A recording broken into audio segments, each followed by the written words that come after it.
let's talk about my birthday week, shall we? So I flew down to LA to spend time with my family for my 30th birthday. Felt like there was a whole lot of pressure on what I was supposed to be doing for my 30th, and I felt extraordinarily discombobulated in my life, and the only thing that felt like it was going to feel good or make sense was to spend this time with my family, my siblings and my parents.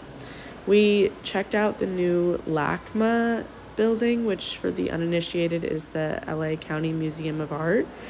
And it was really dark, but it had these beautiful views. I spent a lot of time in the backyard where a butterfly landed on my foot. But yeah, just spent some really simple, good time with my family. And now here is some footage from my birthday dinner. Judge, these curtains are your color. They like a very good. Yes, guys, I have a radiant personality that shines on everyone I meet. Okay, well, look, if he wasn't gay, then he was also flirting with you, so don't be ashamed of it. Well, I have a lot of those. But I have to say,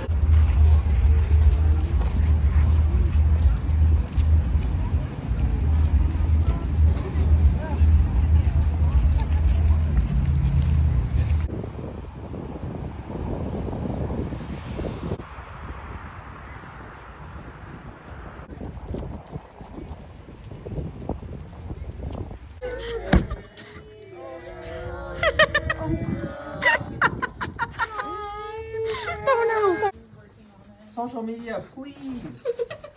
Yeah, it could have been a more discreet entrance. Trevor with a knife. I have the knife finally. Corner. this kind of feels like a funny sleepover. Wow, they're so beautiful. Happy birthday, dear Alexandra. Happy birthday to you. Wow, thank you. That's very beautiful. 29. 30. 32.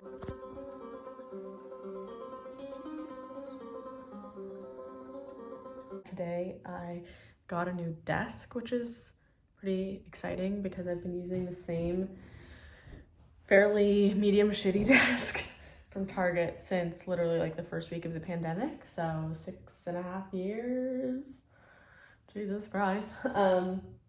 Yeah, and I decided that it was time for a new one. So I found this one on Facebook Marketplace this morning, actually. I was looking for an antique bed frame, and then this desk showed up, and it was kind of far. It's like, it was in Richmond, the city of Richmond, which is all the way across the bay, like a 50-minute drive. So, I don't know, maybe 30 miles away. And I got a lug, which is like a delivery service, or like a moving service. So basically I just like coordinated with the seller and then got a lug, and it was here within like 2 hours, which is amazing. And I've now sort of set it up. The drawers in this new desk are so much bigger and nicer. Wait, I wonder if I can show you. Bad camera work, but if you see, the drawer is actually super deep. I won't even pull it out all the way, but there's like even more back there, and it's all, this is a solid mahogany desk, which is gorgeous, and it's so smooth in the like pull. It has very beautiful inlaid wood details and really nice brass handles, and it smells good. Like, I grew up with basically all antique furniture. My childhood dresser was probably like mahogany, although it was painted. My childhood bed was an antique wood bed. My parents' bed is an antique wood bed. My siblings' beds were antique wood beds. We always had like antique wood dressers, so it just smells very familiar and homey to me, and I just love the quality of it. And I got this desk for $190. It was listed for $225, and I negotiated it down because I knew that I was going to be paying for delivery, and the delivery ended up coming to like $85 with tip. So in total, I paid somewhere almost $300, give or take, but I think it's extremely worth it because this desk is so beautiful and has lasted for so many years and will continue to last for so many years.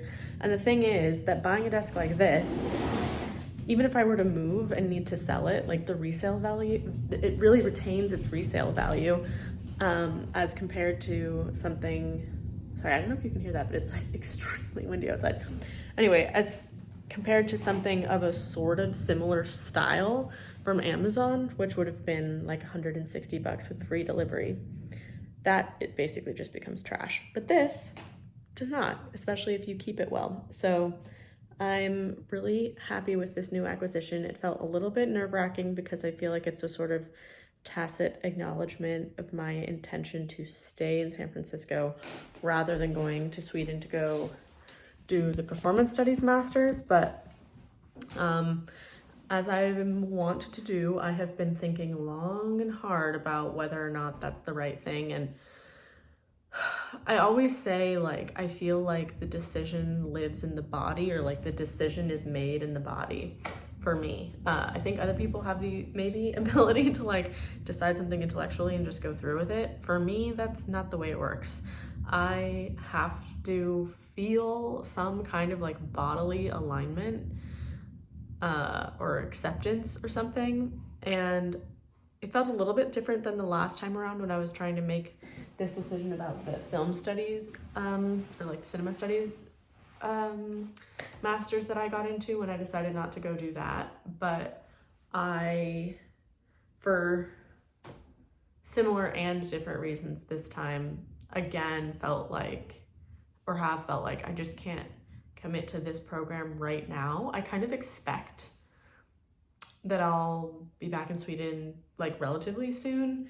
Maybe not for like a full, like I'm sending my life over there kind of a move, but definitely like I would like to be there. I would like to be there soon, fall, winter, kind of like.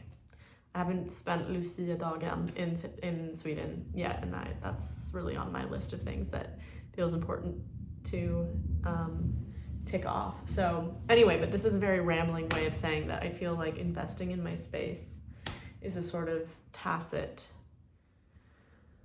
acceptance that this is a place that I'm going to be staying for some amount of time and wanting to invest in. Even though it sort of pains me to say that because I think I have a lot of frustrations, but I also think that I have an opportunity here to build something that could be both important for me and important for the city. And I feel like I kind of have to take that and run with it a little bit. I also think this is going to be like a 30th birthday life update video, I guess.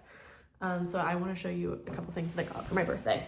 The only reason I'm showing this is because I feel like it made me feel seen, and it feels like it connects to the things that I'm currently thinking about and working on in my life. And so, yeah,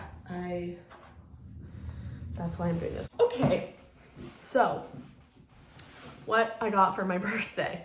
Let's start it off with a couple of gifts from friends.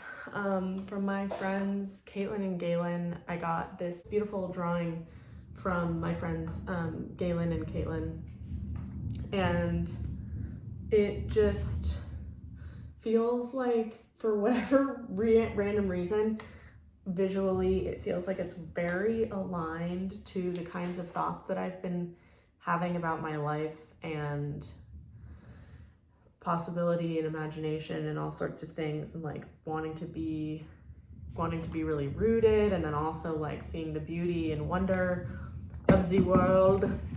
So yeah, that was very nice. And then also they gave me 2 books, one of which I feel like is like really funnily connected to my whole thing that I was just talking about with imagination and this acting class that I just took, which you can see the video, I'll tag it, whatever. But it's this amazing book from, gotta be the 70s, I think, called Test Your ESP. Yeah, 1974 edition, published by the Wilshire Book Company in North Hollywood, California. This is the kind of thing that my grandma, my mom's mom, would have freaking loved. Like that's literally basically her on the cover.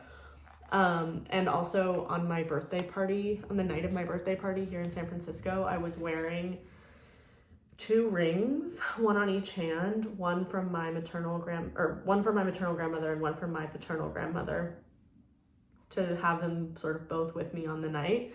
And so that felt very appropriate to open this book, or open this present and see this book. And then sort of related to that, a gift is that my friends Graham and Jeanette hosted my birthday party, which was so generous of them because they just moved into this cottage and they hosted in their, like, we were gonna have the party in the yard, but then it was like drizzling and cold and just like generally unpleasant weather, as a typical San Francisco summer is and can be. So we ended up moving inside, and I just felt like so grateful to them for opening up this space to my friends. Like it was really a generous thing for them to do. It was just like so sweet, and they brought out these 2 birthday cakes, and I just, yeah, I had a moment at my birthday party kind of early on when people were still sort of trickling in, when it was me and 4 of my friends Caitlin and Galen, my friend Justin, and my friend Leo. And I had this moment where I looked around and I was like, wow, everybody here is like, it just was one of those moments where you sort of clock like the ways in which your life has sort of shifted. And when it's in the moment, when the things are in progress, you don't really clock what has happened. And then it was just one of these moments where I had the opportunity to kind of take a tiny step back and like see kind of the progress of my life. And in this instance, Justin published my play, The Infinite Play, and has just been like a wonderful, supportive friend and participant in what I'm doing. Caitlin and Galen hosted a staging of my play super early on, like 2 years ago now. And Galen is a costume designer and has been like such a creative ally, I feel like, over the last 2 years, and has just like not taken me under his wing, but I don't know, just been a really rich part of my sort of creative circle. And then Leo was in my latest play back in Halloween. He was playing the horn, and all of these people are like smart, driven, hardworking, super interesting, have all their own lives going on, and are just like really sharp and, I don't know, impressive is the wrong word, but like I feel so proud to be friends with them because I'm just like, you guys are top tier people, top tier human beings in terms of both their kindness, generosity, specialness, and like they're so good at what they do, or they're so smart or whatever. But I had this moment where I looked around at all these wonderful people who have been so generous to me with their time and energy and stuff, and love and care and support. And I just felt like, oh wow, like my work in theater and like making my sort of theatrical world has brought these people into my life in a really special way. And I think coming back from Sweden, I felt like I had like met my people in this class, and that I had like met these theater people that I somehow didn't have access to in San Francisco. And I think that moment at my birthday party really revealed to me actually like what I really do have here and how special it is, and what this investment in this work has brought me, both like creatively and socially, which is so nice. And I feel really lucky to like have friends who are super smart, super driven, like super on their own path of people being biologists and economists and like PhD this, PhD that, and yet also like totally important contributors to what I'm doing, and like the city as a whole. Anyway, wow, very long-winded. But I feel that Graham and Jeanette hosting my birthday party was a huge gift, and I'm now working on this card for them because the theme of my birthday party was, it's a door, like it's a portal that I'm walking through to my 30th birthday. But this is in progress. This is gonna be cut open, and then these doors are gonna open, and then there's gonna be something inside. You know, I like my fun cards. So I've been working on painting this today. It's not finished yet. That's why it looks a bit like blank. Anyway, so there's that. And then I'm not like a huge gifts person. I love receiving gifts when they're like thoughtful and delightful, but I'm not like, where's my gift? So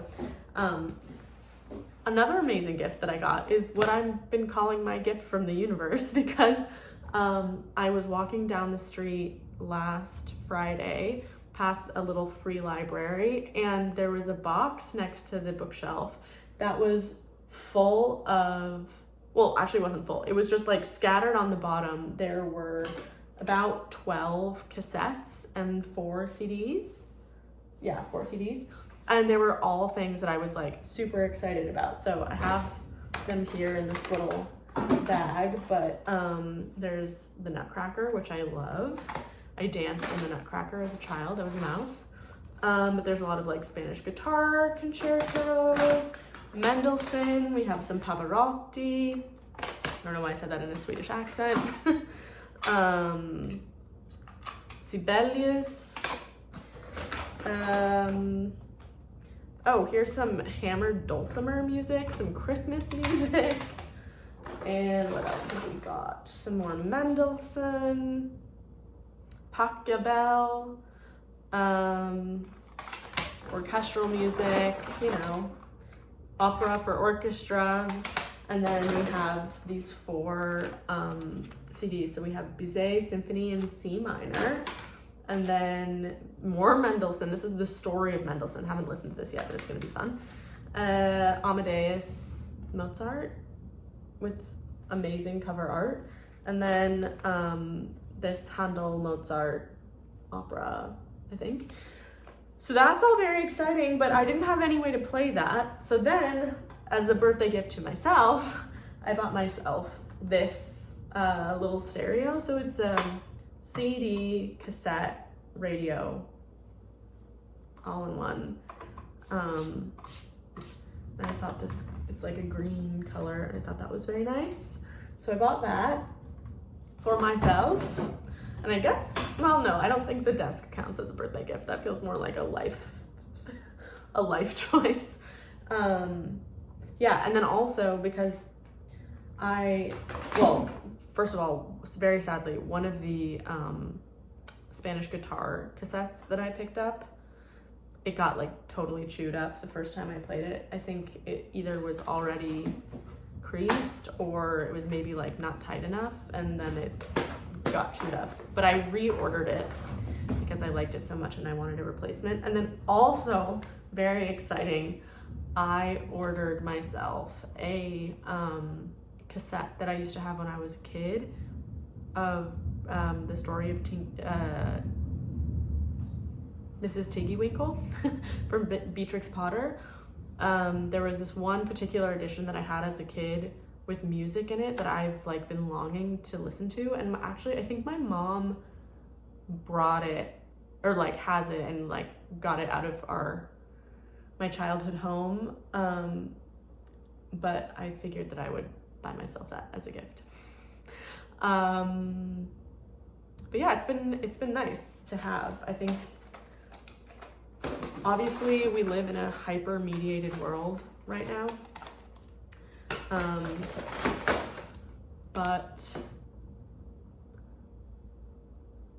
it does feel nice to be able to engage with cassettes and just like different music that's not even available on Spotify. One more thing that I'm adding to this list, which doesn't really count as a birthday gift to myself. It is something that I purchased, but it's just sort of more like things that are representative of where my head is right now. Are these two, well, these are multiple plays. This is a single play, but these two scripts, I guess, two plays that I bought from a used bookstore in SF called Adobe Books, which I don't often go to, but this one is The Cocktail Party by T.S. Eliot, and I hadn't heard of it before. Actually, I didn't know that T.S. Eliot wrote drama, but he did. And I was paging through this in the shop, and the first few pages have really good like ping-pongy kind of like zippy dialogue. So I bought that. And then some Sophocles plays, Ajax, The Women of Trachis, and Electra in Philoctetes? I don't know. Unfortunately, this one someone has used a charcoal crayon on the cover, which is annoying because it just gets everywhere. And I only realized that later.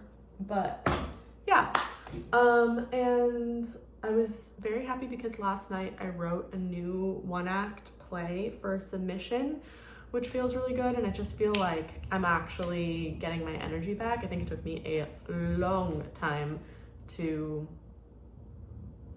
reorient after getting home from Sweden, and honestly, I still don't fully feel reoriented, but I feel a little bit more balanced and like less totally off kilter. There were several months in there where I just felt like completely out of place and like out of time, and that I just was like in the wrong place. I'm not feeling hugely enthused about San Francisco at this moment in time, but I'm also feeling exhausted at the thought of flinging myself over to Stockholm. I know I'm gonna get back there sooner rather than later, but it's just not right now. And I think that I have some stuff that I need to like focus on here for the moment. And yeah, we'll see what progress comes of that, but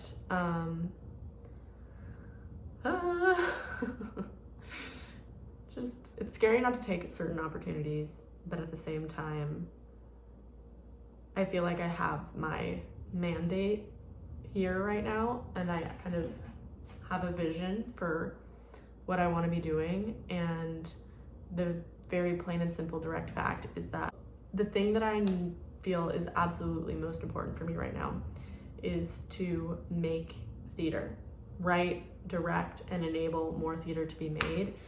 And going to do an academic master's program in which I'm like funneling energy away from that. As cool as I think it could be, and as awesome as I'm sure the cohort is, I don't know. I definitely feel like I'm like leaving something on the table by not doing it, but